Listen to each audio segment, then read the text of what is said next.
Bom dia, meus amigos. A paz de Jesus, o Mestre Supremo, esteja em nossos corações.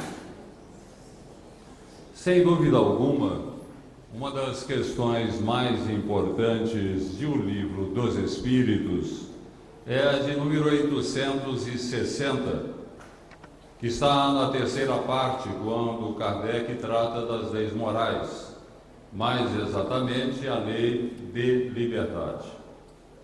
Pergunta Kardec: pode o homem, com suas ações, evitar acontecimentos que estão para ocorrer e vice-versa? A pergunta de Kardec é muito importante. Ele quer saber se nós podemos interferir nos acontecimentos. Podemos mudar acontecimentos? Podemos evitar acontecimentos? Sim, diz o mentor, desde que essa aparente mudança tenha cabimento na sequência de vida que ele escolheu. Além disso, para praticar o bem, que é o objetivo único da vida, lícito é o homem evitar o mal, sobretudo aquele mal que possa produzir um mal ainda maior. Há nesta resposta do mentor espiritual um tratado de filosofia com 3 pontos fundamentais que devem merecer a nossa atenção. Primeiro, a prática do bem é o objetivo único da vida, diz o mentor. Bem, nós sabemos que a prática do bem é importante. Nós estamos submetidos ao mecanismo de causa e efeito que sempre nos trará de volta o que fizemos. Então, se eu quero o bem para mim, é evidente que eu tenho que praticar o bem para os outros. O que pode parecer estranho é o mentor espiritual situar a prática do bem como o objetivo único da vida. Afinal, não há outros objetivos para a existência humana? Superar mazelas e imperfeições, adquirir conhecimentos e virtudes, desenvolver potencialidades criadoras, resgatar débitos kármicos, aprender a conviver com a sogra? Também é uma finalidade para a existência humana. Mas vamos considerar que a resposta do mentor espiritual não é incoerente, ela é absolutamente correta. E para entendermos por que ele diz que a prática do bem é o objetivo único da vida, vamos pensar um pouco na meta suprema que todos nós devemos atingir dentro do processo de nossa evolução. Qual é a grande meta que devemos atingir? A nossa comunhão com Deus, a plenitude de nossa ligação com o Criador. Eu e o Pai somos um, proclama Jesus. Eu e o Pai somos um. Quando pudermos repetir isso, estaremos no ápice de nossa evolução. Quando pudermos repetir com Jesus, eu e o Pai somos um, beleza, teremos alcançado o ápice de nossa evolução, plenamente integrados ao ritmo da harmonia universal.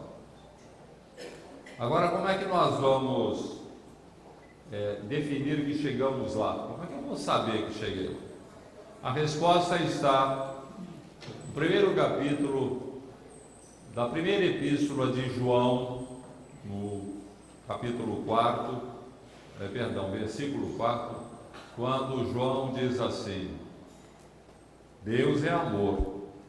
Quem está em amor está em Deus, e Deus está nele. Então podemos dizer que quando alcançarmos a plenitude do amor, estaremos plenamente integrados em Deus. Deus é amor. Quem está em amor está em Deus, e Deus está nele. Agora pergunta-se como é que nós vamos conquistar esse amor divino que vai nos colocar em contato, em comunhão com o divino amor? Com a prática do bem. É com a prática do bem que nós chegaremos lá. Por isso nós podemos dizer que a prática do bem é o objetivo único da vida. Porque é com a prática do bem que nós vamos realmente dar vitalidade, fazer o amor funcionar. E fazendo o amor funcionar, nós estaremos integrados em Deus. Na verdade, com a prática do bem, nós estamos realmente fazendo aquilo que é o ideal no nosso caminho para Deus. Com a prática do bem, nós superamos mazelas e imperfeições. Com a prática do bem, nós adquirimos conhecimentos e virtudes, desenvolvemos potencialidades criadoras. Com a prática do bem, nós pagamos as nossas dívidas kármicas. E com a prática do bem, aprendemos até a conviver com a sogra. Vocês podem notar uma coisa importante: sem a prática do bem, o amor não existe, não funciona. Porque amar é querer o bem de alguém. Isso é amar de verdade. E eu só estarei amando de verdade quando eu trabalhar pelo bem do outro. Então eu estarei amando. Amar é querer o bem de alguém. Encontramos uma senhora na rua, carregada de filhos, uma situação extremamente precária, sofrida, os filhos maltrapilhos, né? É uma coisa horrível. Compadecemos-nos dela e lhe entregamos alguns trocados. Está aí, minha irmã. Deus a abençoe e guarde, Deus a proteja. Naquele exato momento, digamos que brilhou em nosso coração uma réstia de amor por aquela senhora. Mas que amor improdutivo, que amor efêmero, que amor inconsequente, que amor sem vergonha, que se limitou a dar uma esmola para aquela senhora, deixando que Deus cuidasse dela e fizesse o mais importante, atendê-la nas suas necessidades reais. Sem a prática do bem, o amor não funciona. Temos um amigo, gostamos muito dele, amigo do peito, de longa data, mas um dia ele faz alguma coisa que nos contraria, que nos aborrece imediatamente, esfriamos a amizade, afastamos-nos dele. Sem a prática do bem, o amigo mais querido pode converter-se para nós um estranho. O casal ama-se muito, amor de almas gêmeas, casamento perfeito, feliz, abençoado por 2 filhos maravilhosos. Mas um dia ele comete um deslize e ele envolve-se com uma jovem de estudiante beleza, acaba cometendo adultério. Arrepende-se logo. Não poderia fazer isso com a sua esposa. Sua esposa é a mulher de sua vida, jamais deveria ter feito semelhante coisa. E promete a si mesmo que não, afasta-se da jovem e promete a si mesmo que nunca mais vai repetir aquela dose. Mas a esposa fica sabendo e imediatamente pede o divórcio. Ele implora-lhe que o perdoe, ela é a mulher de sua vida, foi apenas um ato de inconsequência, não vai se repetir, ela está irredutível. Ele ajoelha-se aos seus pés, implora-lhe que o perdoe, ela é irredutível, consuma-se o divórcio. E estagiam ambos na desolação. Sem a prática do bem, o afeto mais ardente pode ser afogado no oceano de mágoas e ressentimentos. Sem a prática do bem, a vida não funciona. Sem a prática do bem, nada funciona. Quer viver bastante? Quer ser longevo? Pratique o bem. Mãos servindo são antenas que estendemos para a sintonia com as fontes da vida e a captação das bênçãos de Deus. Quem pratica o bem o tempo todo está abençoado por Deus. Hermínio Miranda, o grande escritor espírita, ele dizia que há muitos companheiros espíritas fazendo serão. Observação interessante dele. Ele quer dizer o seguinte: tem muito espírita vivendo e trabalhando e servindo depois dos 80 anos, firmes, fortes. Por quê?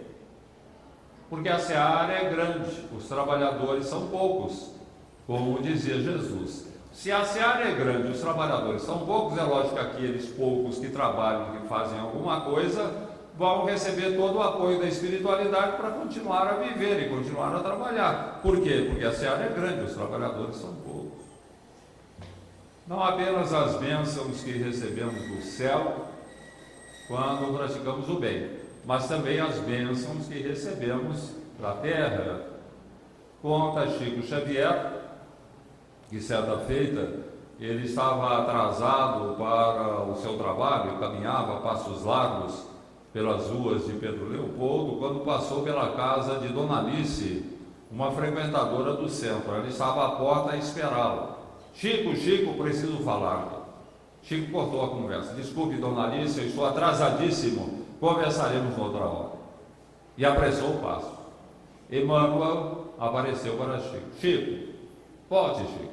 Atenda a nossa irmã Alice. Serão apenas alguns momentos, não farão diferença.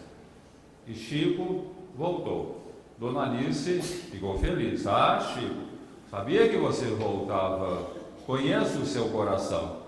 E pediu-lhe explicação a respeito de uma receita do Dr. Bezerra de Menezes, que o médium psicografava. Ela queria saber como devia tomar o remédio. Chico lhe deu as explicações solicitadas, despediu-se e partiu. E Dona Alice, vá com Deus, Chico. Deus o abençoe, meu filho. E Chico foi. Deu alguns passos, apareceu Emmanuel novamente. Chico, olhe para trás. Chico olhou e viu que dos lábios de Dona Alice, naquele vá com Deus, partiam vibrações luminosas que o atingiam, proporcionando-lhe branda sensação de bem-estar. Está vendo, Chico? Falou Emmanuel, como é importante atender as pessoas, praticar o bem, dar atenção. Já pensou, Chico, se você não tivesse atendido a nossa irmã Alice, e ela fosse uma senhora mal educada, e ao invés desse vá com Deus, Chico, ela estivesse dizendo, ora Chico, vá com o diabo que eu carrego, você não receberia boas vibrações, meu filho. A prática do bem é realmente fundamental. Deveríamos eleger a prática do bem o tempo todo, sempre interessados em servir, para que o tempo todo estejamos abençoados pelo céu e pela terra. Imaginemos aquela senhora na rua que nós encontramos, carregada de filhos, situação precária. Cada filho tem um mentor espiritual. Todos nós temos um mentor. Todos temos alguém ligado ao nosso coração, da nossa família espiritual, que nos acompanha, nos ajuda nos momentos de dificuldade. Todos temos um mentor. Consequentemente, aquela criançada toda, cada criança tem um mentor. A senhora tem um mentor. O grupo tem mentores espirituais preocupados com aquela situação. Os mentores espirituais não querem que os seus pupilos passem fome, andem maltrapilhos, não, querem que aproveitem a jornada humana procurando progredir, desenvolver-se. Mas como é que eles vão atender aquela família? Como é que vão proporcionar uma cesta básica ou roupa para as crianças, se não tiverem instrumentos de boa vontade na terra? Eles não têm alguém que lhes sirva de instrumento. Se não tiverem, não podem fazer nada. E se nós, ao invés de darmos uma esmola para a senhora, pararmos ali, vamos dizer, eu parei, onde é que a senhora mora? Vamos à casa dela, vamos ver qual a situação que ela está enfrentando, vamos encaminhar aos recursos da comunidade, vamos mobilizar junto a amigos e familiares recursos para ajudar de uma forma efetiva aquela senhora. Então, nós estaremos, como diz Jesus na parábola do administrador infiel, estaremos conquistando amigos para a vida eterna. Olhem que beleza! Com a prática do bem, eu conquisto amigos para a vida eterna. Todos aqueles orientadores daquela família, todos aqueles protetores espirituais vão ser nossos amigos, porque nós ajudamos a família. Então, quanto mais bem nós praticarmos, mais amigos nós teremos na vida espiritual, que nos nossos momentos de dificuldade vão se mobilizar para nos inspirar, para nos ajudar. A prática do bem é a base de tudo, da nossa felicidade, do nosso futuro, do nosso progresso. No livro Eu Sou Malala, temos a experiência de uma jovem paquistanesa que foi vítima de um atentado dos talibãs, essa seita de fanáticos muçulmanos, que encacetaram a ideia de que a mulher deve ser uma mera serva do homem. Para o talibã, a mulher é um zero à esquerda. Ela é uma serva do homem, ela não tem direito, ela não pode estudar, não pode ir na escola, ela tem que ser analfabeta, ela não pode desvelar o rosto em praça pública, não pode andar sozinha em praça pública. ela não pode ter um negócio, não pode votar, não tem direito nenhum, ela só tem o dever de cuidar da família e do marido. Eu fico sempre imaginando que, atendendo aos princípios de causa e efeito que nos regem, o Talibã de hoje, esse cidadão machista, incorrigível, barbudo, bigodudo, vai reencarnar como mulher, lá naquela região mesmo, para que ele sofra na própria pele o que é essa discriminação odiosa, que é alguma coisa de realmente absurdo, principalmente em pleno século XXI. Pois bem, Malala foi vítima de um atentado. Ela ia indo para a escola. Malala não se conformava de não poder estudar, ela ia à escola. Entrou num ônibus para ir para a aula. O Talibã entra no ônibus e lhe deu um tiro na cabeça. E Malala foi socorrida. Felizmente o tiro não pegou uma área vital do cérebro. Ela foi levada para a Inglaterra, se recuperou, falou. Ela tinha 14 anos. Aos 17 anos, um prodígio, Malala recebeu o Prêmio Nobel da Paz em 2014 pelo seu trabalho. Ela se dedicou inteiramente, depois desse atentado, a atender crianças, a orientar crianças, a ajudar crianças, a defender os direitos da criança de ir para a escola, principalmente a menina, o direito de ir à escola, de ser gente. Juntamente com um ativista indiano, Kairala Satyarthi, ambos ganharam o Prêmio Nobel da Paz pelo seu esforço em favor da infância. No caso dela, principalmente em favor das meninas. Mas por que eu estou contando essa história toda, inserindo-a na ideia de que a prática do bem é o objetivo único da vida? Eu estou inserindo porque no livro Eu Sou Malala tem um ditado paquistanês lembrado por ela, e é muito importante esse ditado. É o tipo do ditado que a gente deveria colocar num quadro e ler todo dia. Esse ditado paquistanês diz o seguinte: quando damos arroz aos pobres, até os passarinhos e as formiguinhas que colhem os grãos que caíram no chão, oram por nós. Olhem que beleza o ditado. Quando damos arroz aos pobres, até os passarinhos e as formiguinhas que comem os grãos que caíram no solo, oram por nós. Toda a natureza ora por nós quando praticamos o bem. Lembrando uma expressão bem atual, o universo conspira em nosso benefício quando praticamos o bem. O objetivo único da vida, como deixa bem claro o mentor espiritual.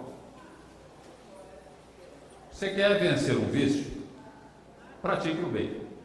O melhor recurso para vencer o vício é a prática do bem. Quem descobriu isso foram os fundadores do AA, Alcoólicos Anônimos, essa nobre entidade que tem auxiliado alcoólatras do mundo todo.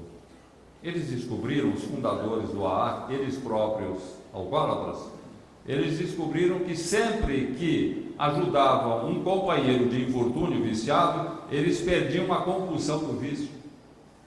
E a ideia do AA é exatamente essa: ajude irmãos em infortúnio, pratique o bem e você vence a compulsão do vício. Olha que beleza! E a coisa funciona mesmo. E é interessante que alguns pesquisadores americanos, eles fizeram uma descoberta sensacional. Descobriram que a prática do bem ativa os mesmos centros cerebrais responsáveis pelo prazer produzido pelo vício.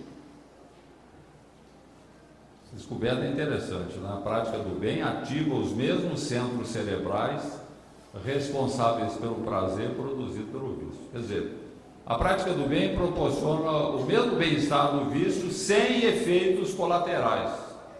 Aí é que está a coisa. Sem efeitos colaterais. O fumo tranquiliza. O álcool nos dá alguma euforia. As drogas fazem o céu artificial, mas é cada vez menos céu, cada vez mais inferno. Os efeitos colaterais são terríveis, nós sabemos disso. Qualquer pessoa bem informada sabe dos efeitos colaterais do vício. Eu conversava há algum tempo atrás com um paciente terminal. Ele estava sendo vitimado por um problema grave nos pulmões produzido pelo fumo. E ele comentou comigo que ele tinha um grande arrependimento na vida, não ter largado de fumar 30 anos antes. Ele disse: eu estou pagando um preço muito alto, alto demais, pelo prazer que o cigarro me produzia, me concedia no passado. E mais ainda, esses mesmos pesquisadores descobriram que uma boa ação de verdade mesmo, produz 4 horas de bem-estar. Então nós devemos ser viciados na prática do bem. Né? Tem um vício que você pode cultivar? Sim, pratique o bem o tempo todo. Se uma boa ação nos dá 4 horas de bem-estar, praticar o bem o tempo todo vai nos fazer felizes o tempo todo. Porque a prática do bem é o objetivo único da vida, e praticando o bem eu estou cumprindo aquilo que a vida espera de mim. Podemos até medir o grau de envolvimento da pessoa com a prática do bem, simplesmente analisando seus estados de ânimo. O indivíduo está sempre mal, perturbado, doente, aflito, é indiferente à prática do bem. O indivíduo tem altos e baixos, pratica o bem eventualmente. O indivíduo tem mais altos que baixos, pratica o bem frequentemente. O indivíduo está sempre bem, pratica o bem o tempo todo, é um atleta do bem. Bem, na segunda questão abordada pelo mentor espiritual, eu falei que a questão 860, ela nos apresenta 3 ideias que devem merecer a nossa atenção. Eu falei da primeira. A segunda ideia apresentada pelo mentor, ele diz o seguinte: com a prática do bem, nós podemos evitar o mal, sobretudo aquele mal que possa produzir um mal ainda maior. Olha que beleza, hein? A argumentação dele é muito importante. Com a prática do bem, nós podemos evitar o mal, sobretudo aquele mal que possa produzir um mal ainda maior. Como é que nós vamos explicar isso? O cidadão homenageia a senhora minha mãe, atribuindo-lhe aquela profissão pouco recomendável. Xinga minha mãe, aquele palavrão que o brasileiro gosta. A pessoa está praticando o mal contra mim, né? É uma ofensa terrível. Xingou minha mãe, uma coisa terrível, está praticando o mal. O que eu posso fazer? Eu posso reagir, tomar satisfações, brigar com ele, podemos até nos matar. Isso acontece muito em acidente de trânsito. Às vezes incidente, não chega a acontecer o acidente, uma fechada que o motorista dá no outro, um xinga, faz o palavrão, o outro vai tomar satisfações, os dois começam a discutir, a gritar, um acaba agredindo o outro, acaba se matando. Começou com um mero incidente que não tinha nada a ver e de repente terminou com uma morte. É isso que o mentor quer dizer. E se aquele cidadão que xingou a minha mãe, eu considerar que ele está alterado, que ele está perturbado, que ele é assim mesmo, que ele está com um problema particular, vá com Deus, meu filho, que Deus o abençoe e guarde. Quer dizer, eu neutralizei imediatamente o mal que ele me fez, mal menor, evitando o mal maior, que seria uma briga com ele. É isso que o mentor quer dizer. Com o mal, praticando o bem, você evita que o mal menor se converta no mal maior. Passível, esse sim, de intranquilizar a nossa alma. Para que coloquemos em prática essa orientação do mentor espiritual, é preciso levar em consideração um princípio, desses princípios que a gente tem que escrever também, ler todo dia. Não é o mal que nos fazem que nos faz mal, e sim o mal que fazemos a nós mesmos quando reagimos mal ao mal que nos fazem. Não é o mal que nos fazem que nos faz mal, e sim o mal que fazemos a nós mesmos quando reagimos mal ao mal que nos fazem. Encontramos muito esse problema em questões sentimentais. A jovem ama extremadamente o noivo, vão se casar, casamento marcado, ela sonha com filho, casamento feliz. Às vésperas do casamento, o rapaz fala que não, desiste do casamento porque apaixonou-se por outra mulher. A jovem fica desolada, cai na depressão, na angústia, perde a vontade de comer, a vontade de viver, acaba definhando e morre. Diz o poeta, morreu de amor. O rapaz ama extremadamente a jovem, casamento marcado, estão noivos, de repente, na última hora, ela diz que não quer mais se casar, ela está apaixonada por outro rapaz.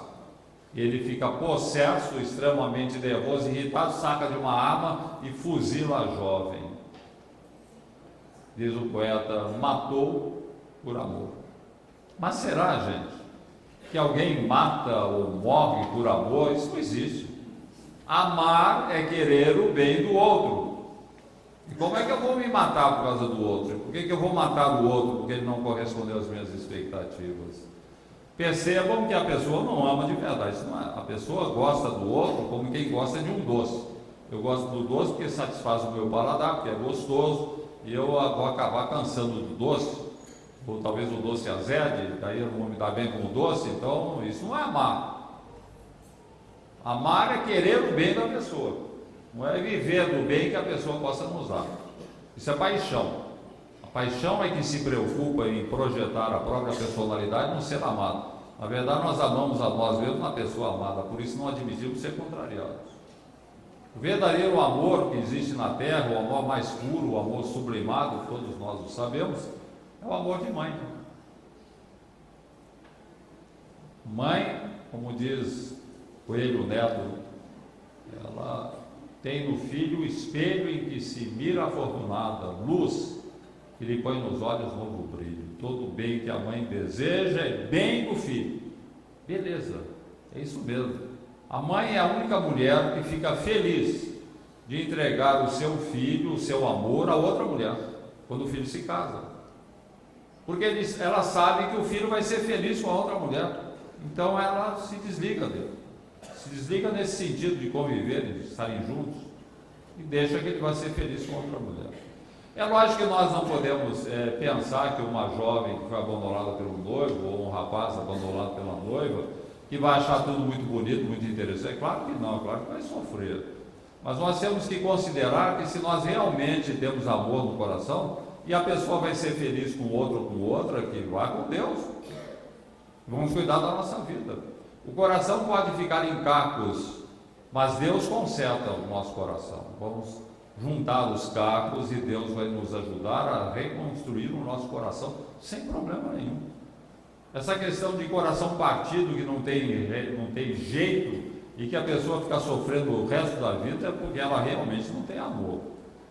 Porque se ela tem amor, ela quer que o outro seja feliz. Se vai ser feliz com o outro, que seja, eu vou cuidar da minha vida. Eu sei que muita gente acha isso muito difícil, complicado. É mesmo, não é fácil. Mas é assim que nós estamos aprendendo com o Espiritismo. Nós temos que respeitar cada pessoa na sua decisão, no seu livre-arbítrio. E se a nossa amada, de repente, ela descobriu que vai ser feliz com o outro, nós não temos um relacionamento ainda em família, não nos casamos, não temos filhos, o que eu vou fazer? Ela seja feliz com o outro. Para que nós possamos, gente, preservar a nossa própria integridade. Porque senão nós ficaremos à mercê das coisas que acontecem. Na verdade, essa ideia de que com a prática do bem nós podemos evitar o mal maior, podemos contornar o mal menor para que ele não se transforme no mal maior, tem aplicação prática em todos os setores da nossa atividade. Imaginemos que por força de contingências da vida, vamos morar nas proximidades de uma favela. Essa favela é dominada por traficantes de drogas, tem muito bandido, assaltante, assassino, o ambiente é terrível. Estou morando ali na porta da favela, eu tenho duas alternativas. Primeira alternativa, eu vou transformar a minha casa numa fortaleza.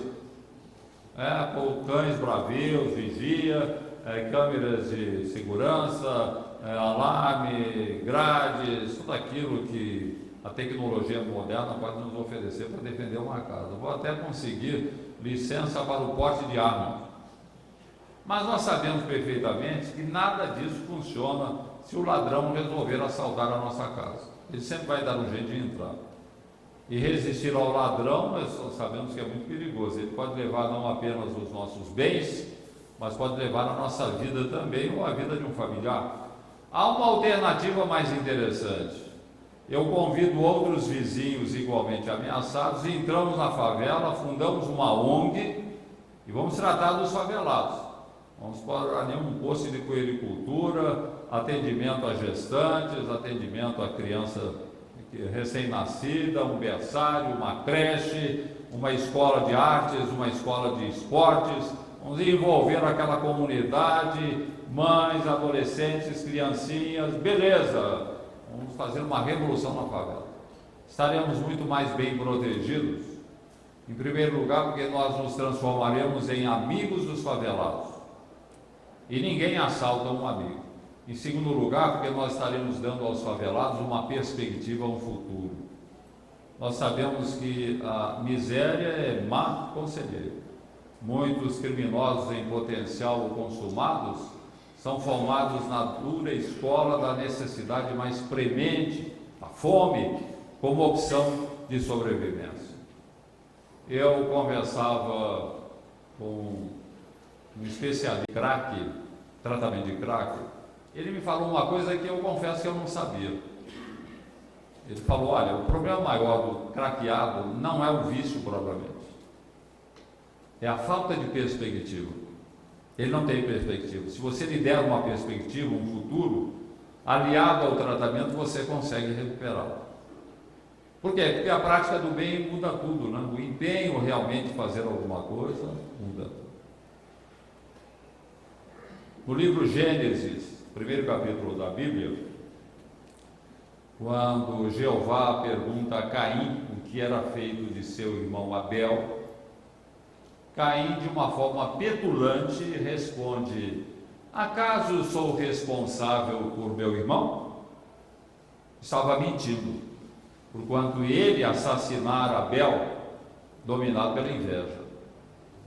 Eu fico sempre imaginando, meus amigos, lendo essa passagem do Velho Testamento, eu fico sempre imaginando que diariamente Deus, o Pai de infinito amor e misericórdia revelado por Jesus, nos faz essa mesma pergunta: o que é que você anda fazendo de seu irmão? É evidente que nenhum de nós aqui está em curso no crime do fratricídio, ninguém matou o irmão, mas garanto que raros escaparão estar em curso no crime do fraternicídio. Quando deixamos de cumprir a lei de solidariedade que rege o universo e que foi muito bem anunciada por Jesus, ao dizer que praticar a lei de solidariedade é fazer ao semelhante todo o bem que desejaríamos nos fosse feito. E é importante que pratiquemos a lei de solidariedade, até porque, consideremos, estamos sujeitos ao efeito borboleta. Efeito borboleta é uma tese desenvolvida por um cientista americano, especialista em clima, para explicar a dificuldade de fazer previsões do tempo com grande antecedência.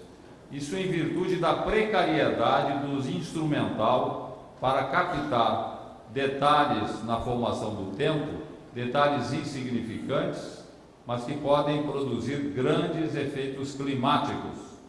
E ele dá um exemplo, né? Um exemplo apenas para a gente entender. Ele diz o seguinte: é como se o agitar das asas de uma borboleta num hemisfério pudesse produzir um furacão em outro hemisfério. Aplicando o efeito borboleta na vida social, imaginemos aquela criança que nasce numa favela, pai desconhecido, mãe alcoólatra, prostituta. Esse moleque é um sobrevivente. Ele cresce sem ninguém que cuide dele, sem ninguém que lhe dê carinho, que lhe dê orientação, que o encaminhe para a escola. Pequeno ainda, ele pede esmolas na rua. Na adolescência, ele se torna um avião, entregador de drogas para as quadrilhas. Depois ele integra-se na quadrilha. Ele passa a ser também um traficante. Ele aprende a manejar uma arma. Ele aprende a matar. E ele se torna um inimigo da sociedade. Temos aí a culminância de um cruel efeito borboleta, que começou com o vagido desalentado de uma criança negligenciada e terminou com um bandido.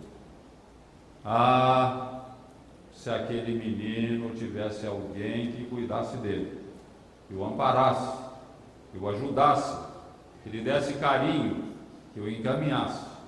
Ah, se aquele homem soubesse que o menino que batia na sua porta pedindo esmolas poderia ser amanhã o assaltante que invadiria seu lar, levaria seus bens e provavelmente a sua própria vida ou a vida de um familiar, ele certamente se mobilizaria, faria alguma coisa, trataria de envolver pessoas, desenvolveria trabalhos em ONGs, enfim, faria alguma coisa em benefício da infância desvalida.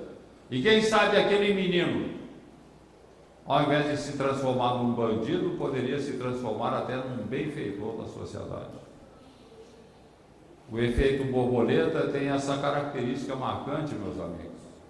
Dependendo da maneira como tratamos, ele pode produzir terra arrasada ou campos verdejantes. Nós temos um exemplo muito interessante numa história que circula a respeito de Churchill, o grande primeiro-ministro inglês, um dos heróis da Segunda Guerra Mundial na resistência ao nazismo. Foi realmente uma grande figura, Churchill. Pois bem, quando ele era menino, ele quase morreu afogado na piscina de sua casa. Foi salvo pelo filho do jardineiro. E o pai de Churchill, evidentemente, ficou muito grato ao rapaz que havia salvo seu filho e pretendeu dar-lhe uma grande recompensa. Mas o jardineiro falou que não, o senhor não deve nada ao meu filho, ele nada fez além de sua obrigação, não precisa pagar nada, não. Mas o pai de Churchill, ele insistiu, não, eu quero fazer alguma coisa pelo seu filho, ele salvou a vida do meu menino, não, eu tenho que fazer alguma coisa por ele. E tanto insistiu, que o jardineiro disse, bem, meu filho sempre desejou estudar medicina, mas eu não tenho dinheiro para isso. Imediatamente foi providenciado para que o rapaz fosse estudar medicina e formou-se médico. Seu nome, Alexandre Fleming, o descobridor da penicilina. Temos aí, meus amigos, a culminância de um maravilhoso efeito borboleta que começou com uma criança salva do afogamento por um ato de heroísmo e terminou com milhões de pessoas salvas da morte pela penicilina. O efeito borboleta, repetimos, é assim. Dependendo como você o trata, ele pode produzir terra arrasada ou campos verdejantes. E o efeito borboleta aqui com Churchill teve um segundo capítulo muito interessante, que Churchill, já em idade avançada, foi acometido de pneumonia e foi salvo por seu médico particular, Alexandre Fleming, que lhe aplicou penicilina. E Churchill dizia, bem-humorado, ser das poucas pessoas que teriam a oportunidade de agradecer a uma mesma pessoa por lhe haver salvo a vida 2 vezes. O efeito borboleta sempre se expandindo e sempre produzindo efeitos maravilhosos. O reino de Deus, diz Jesus, é semelhante a um grão de mostarda, que é a menor de todas as sementes, mas se plantada e bem cuidada, dá árvores enormes, onde as aves virão se aninhar, a estabelecer benefícios para muita gente. Assim é a prática do bem. As sementes do reino representam a prática do bem. A cada momento onde estivermos, em cada instante onde estivermos, com quem estivermos, a prática do bem em casa, na rua, no local de trabalho, ela vai sempre representando uma semeadura de bênçãos, de uma construção feliz para todos nós, cumprindo a finalidade única da vida, que é a prática do bem. Mas há também um aspecto pitoresco do efeito borboleta. No outro dia, um jovem conversando comigo perguntou, pode o efeito borboleta começar bem e terminar mal? Não, se começa bem, deve terminar bem. Não é que eu beijei uma garota, apaixonei-me por ela, namoramos, noivamos, casamos, e a sua mãe veio morar conosco. Começou com um beijo, e terminou com uma sogra. E eu falei para ele, não, é até um efeito bom, é um bom efeito. Você vai ter a oportunidade de exercitar a paciência, a compreensão, o respeito. E olhe, trate a sua sogra como se fosse sua mãe, e ela certamente o tratará como se você fosse o seu filho.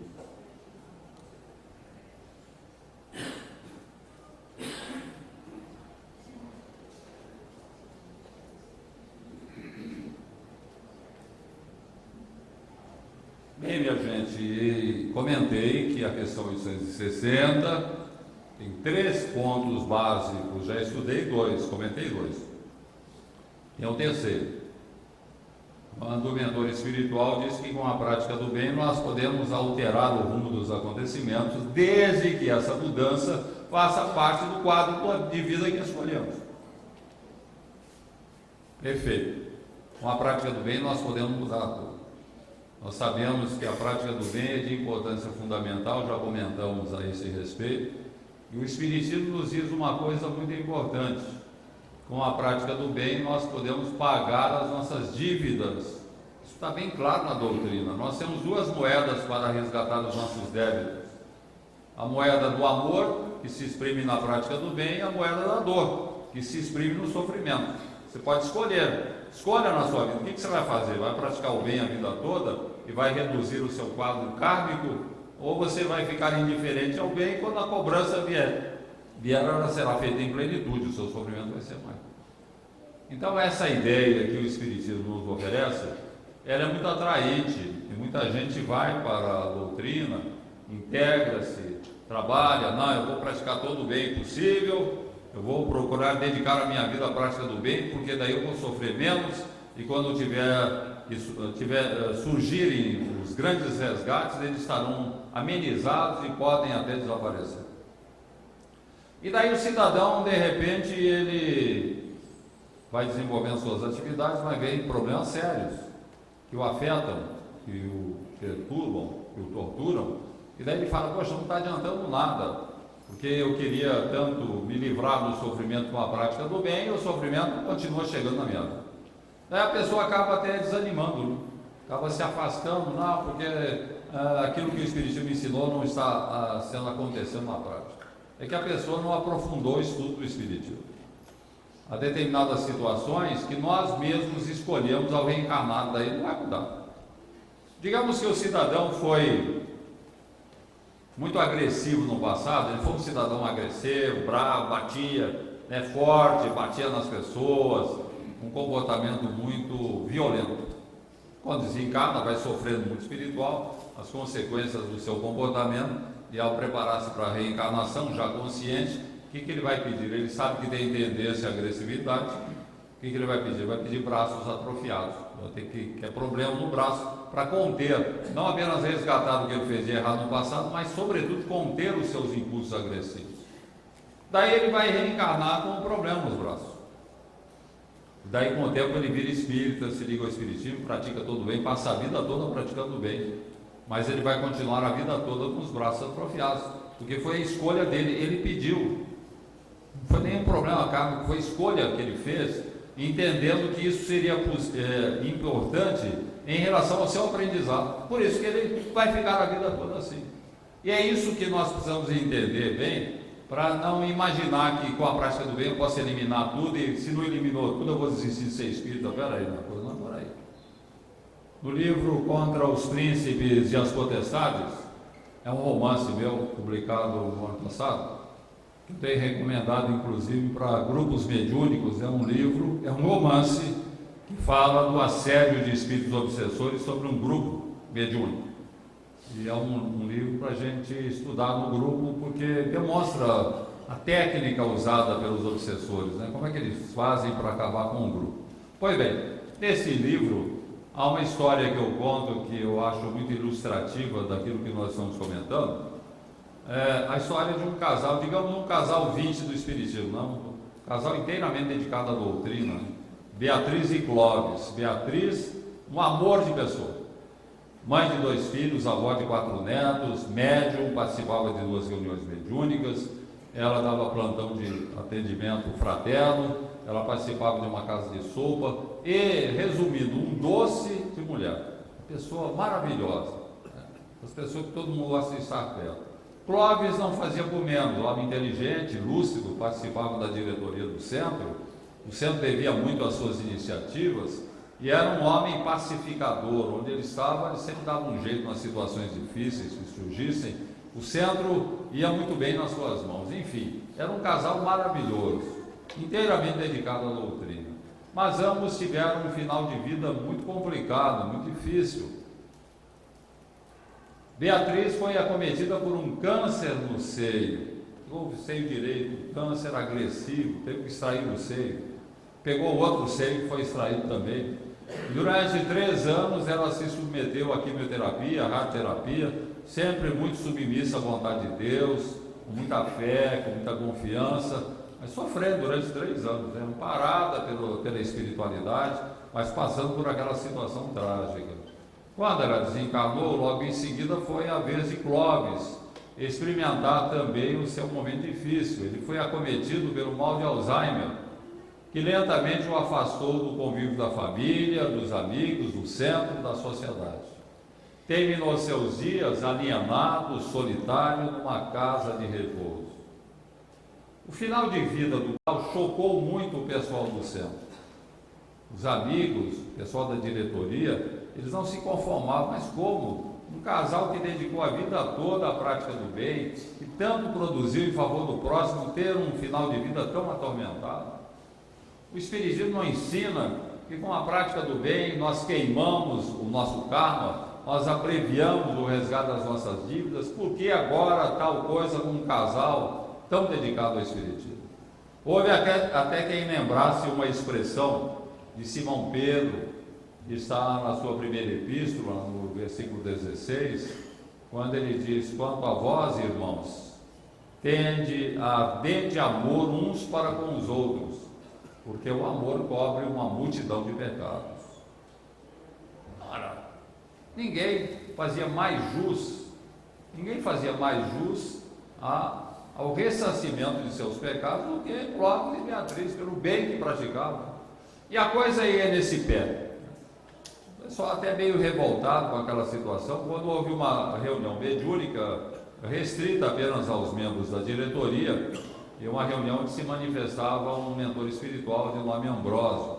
Ele se manifestou, conversou com o grupo, mas o pessoal aproveitou para reclamar a situação de Clóvis e Beatriz, porque aquele final de vida tão tormentoso, se a gente aprende com o Espiritismo, que podemos melhorar o nosso destino com a prática do bem, e lembraram até a expressão de Simão Pedro, né? O amor cobre a multidão dos pecados. Como é que é isso?